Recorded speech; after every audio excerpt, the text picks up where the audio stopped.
दोस्तों, यह कहानी 4 दोस्तों के बारे में है।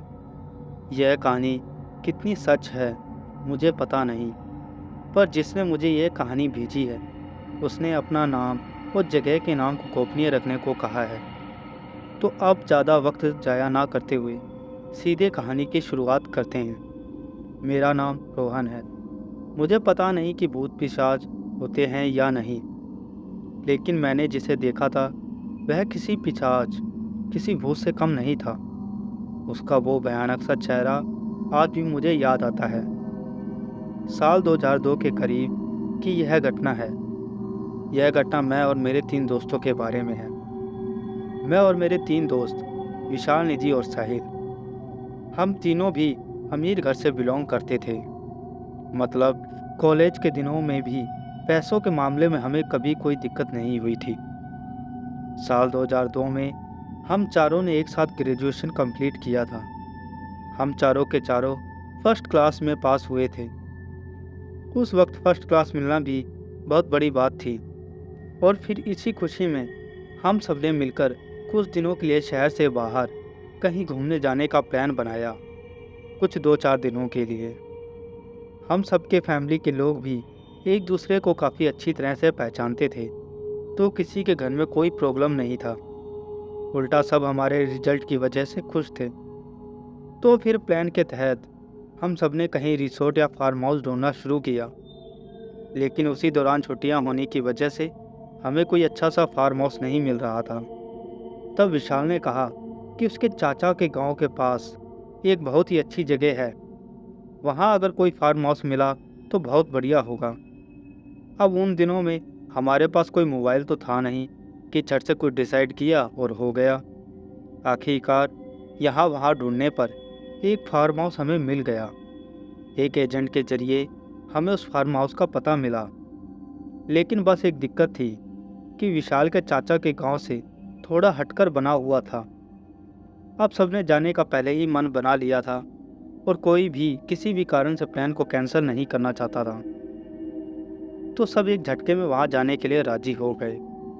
प्लान होने के बाद दूसरे या तीसरे दिन सुबह ही हम गाड़ी लेकर वहां से जाने के लिए निकल पड़े।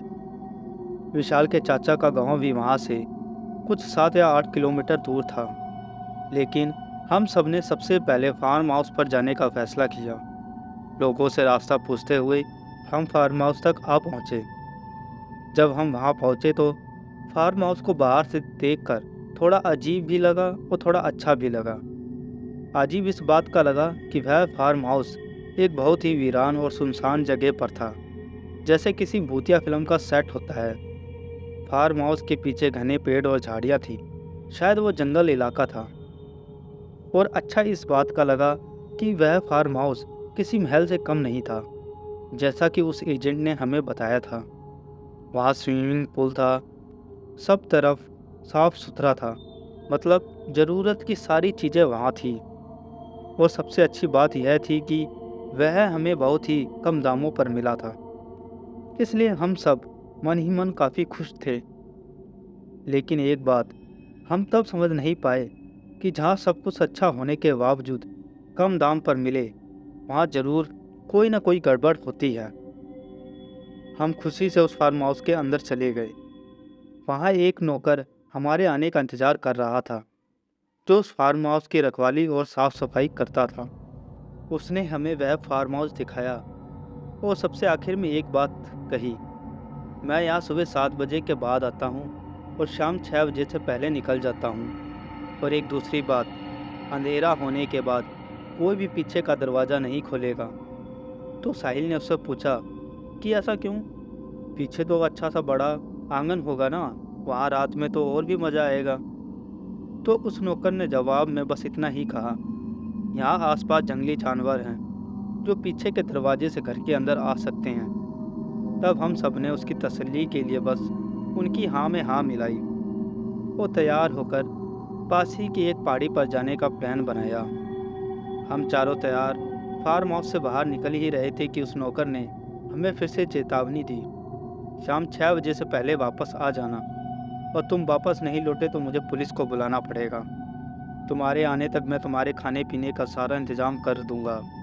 और हाँ, ख्याल रखना कि किसी कारण भी कहीं पर भी तुम्हारा खून ना गिर जाए।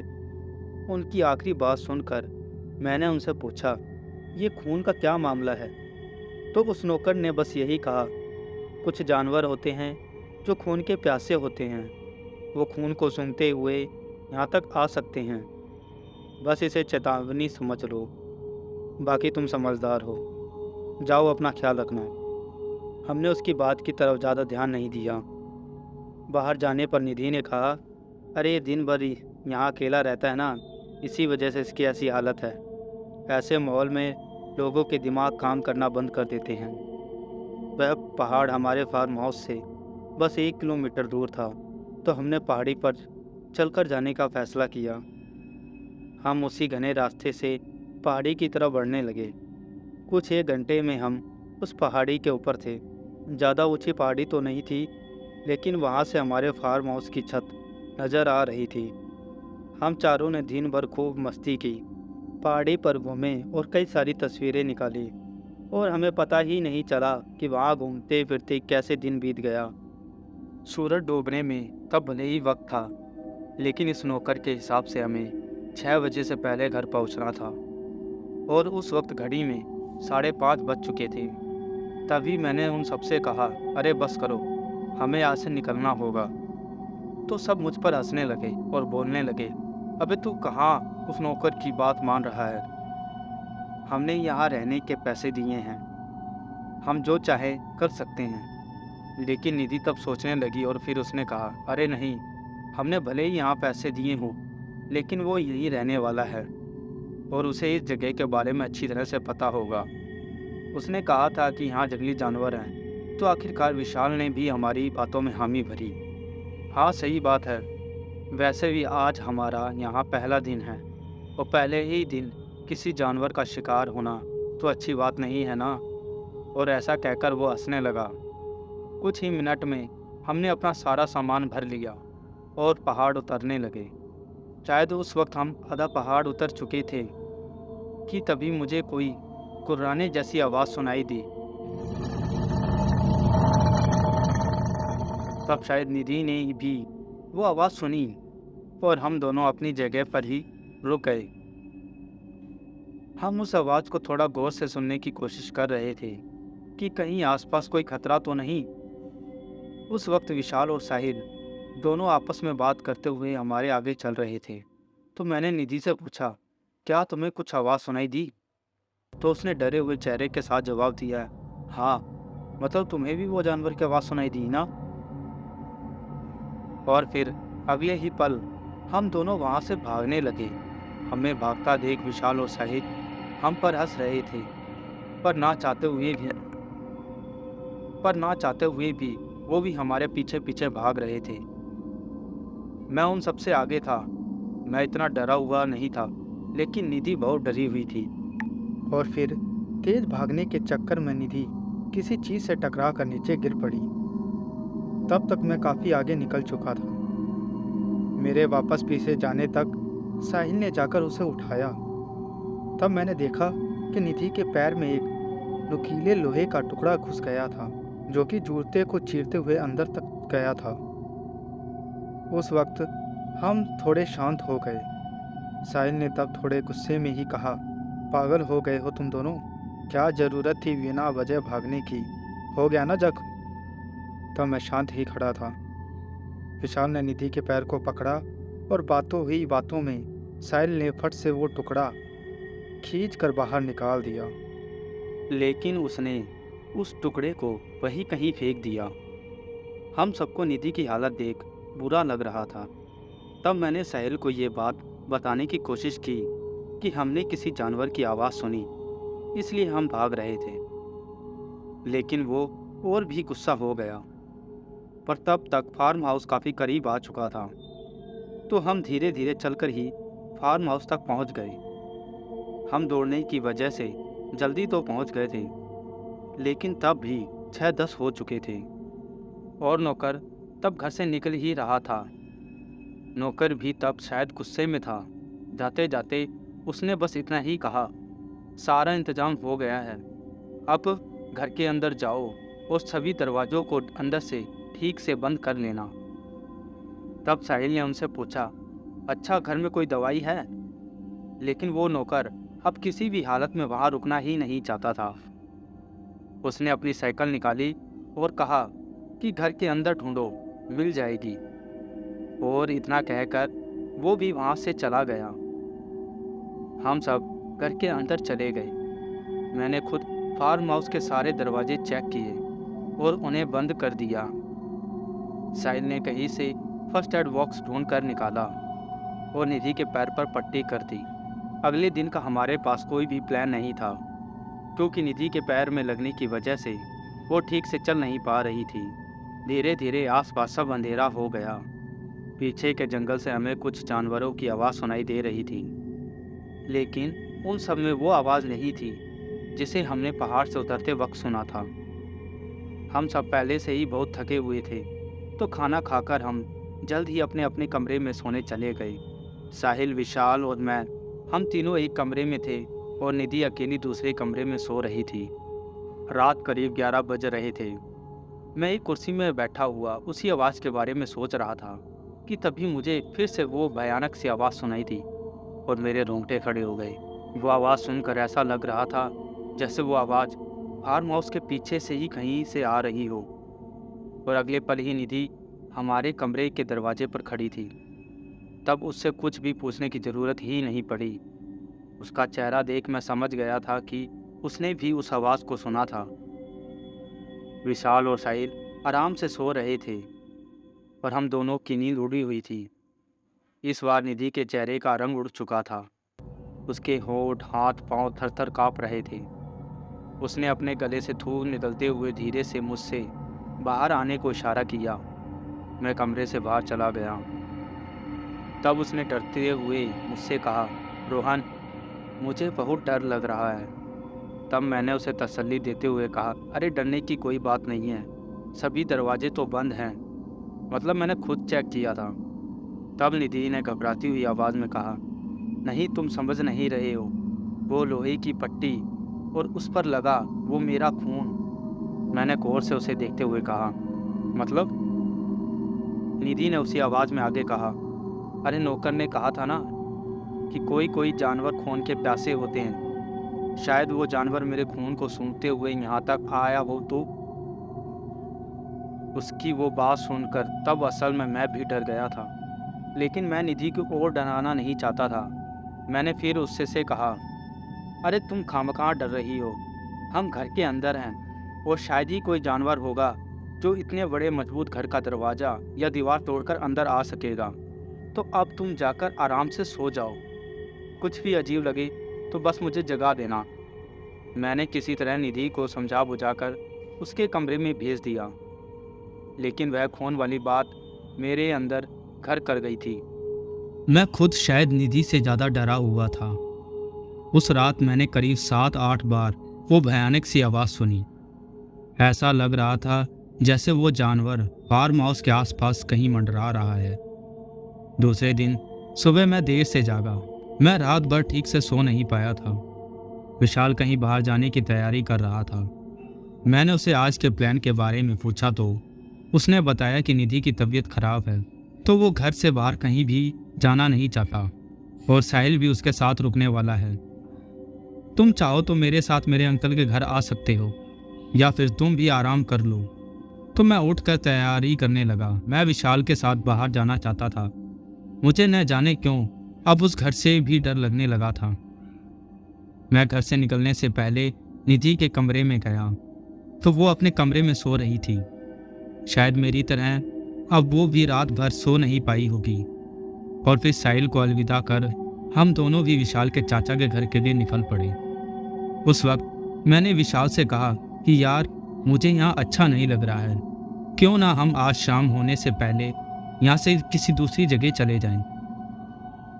लेकिन विशाल मेरी बातों का मजाक बना रहा था। जब दोपहर को हम चाचा के घर पहुँचे तो चाचा जी घर पर नहीं थे, वो काम के लिए कहीं बाहर गए हुए थे। चाची ने हम दोनों के लिए खाना बनवाया और फिर हमारा खाना खाकर दोपहर तक वापस जाने का प्लान था।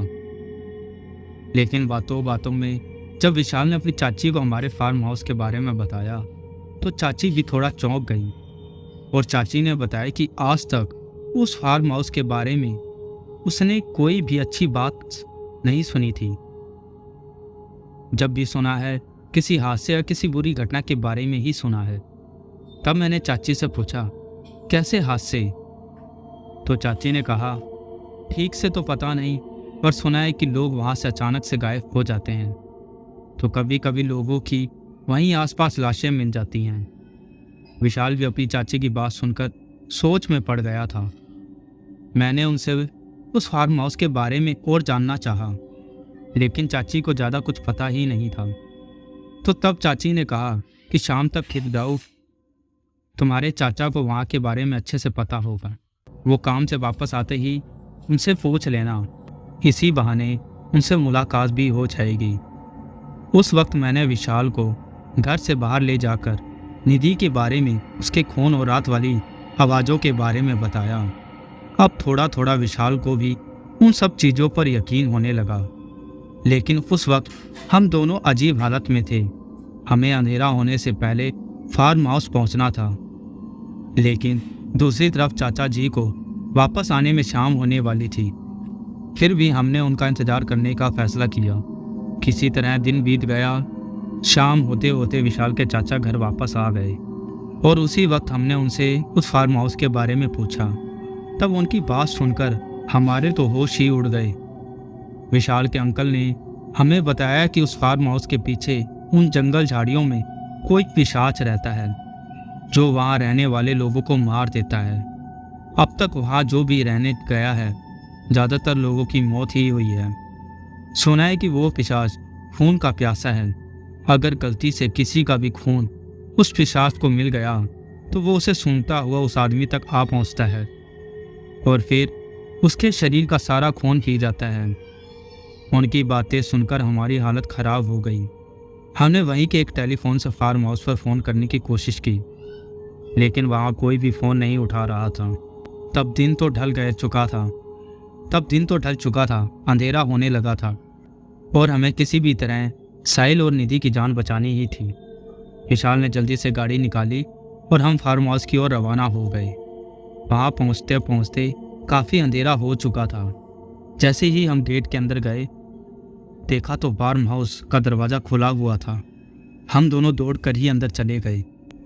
विशाल कमरे को चेक कर रहा था और तब मैं फार्म हाउस के पीछे के दरवाजे की तरफ चला गया। देखा तो बाहर आग जल रही थी, जैसे वहाँ कोई कैंप फायर लगा हो, लेकिन निधि और साहिल वहाँ नहीं थे। विशाल भी घबराया हुआ बाहर आया और आते ही उसने मुझसे कहा कि घर में तो कोई नहीं है, ना निधि अंदर है ना ही साहिल। तब कैंप फायर को देख हमें अंदाजा लग गया कि जरूर वो फार्म हाउस के पीछे के हिस्से में ही कहीं होंगे। विशाल ने टॉर्च ली और बिना कुछ सोचे वो उन झाड़ियों से निधि और साहिल को पुकारता हुआ आगे जाने लगा। आगे बस घना जंगल सा था। उसको देख मैंने वहीं आग से एक जलती हुई लकड़ी उठाई और उसके पीछे पीछे जाने लगा। हम आगे जा ही रहे थे कि हमें किसी की चीख सुनाई दी। विशाल और मैं, हम दोनों ही अपनी जगह पर रुक गए कि तभी हमने देखा कि कोई चीज तेजी से निधि को खींचते हुए झाड़ियों के अंदर लेकर चली गई। विशाल और मैं, हम तेजी से उस तरफ भागे और सामने का नज़ारा देख दोनों सुन्न रह गए। उन झाड़ियों के बीच निधि बेजान पड़ी हुई थी और एक नर पिशाच उसके सर से छेद कर उसका सारा खून चूस रहा था। कुछ ही पल में उसका पूरा शरीर सिकुड़ गया, जैसे उसके शरीर में खून का एक कतरा तक ना बचा हो। वो देख हम दोनों भी फार्म हाउस की ओर दौड़ पड़े, लेकिन वो नर पिशाच हमसे तेज था। एक ही झटके में वो पिशाच हमारे सामने आ गया। उसका चेहरा लंबा था, दांत किसी खुंखार जानवर की तरह नुकीले थे, हाथ किसी इंसान जैसे थे, लेकिन जानवर के पंजे दिखाई दे रहे थे। उसे सामने देख हम पीछे पीछे हटने लगे। विशाल तो बार बार उससे दूर रहने के लिए अपने हाथ झटक रहा था और मैं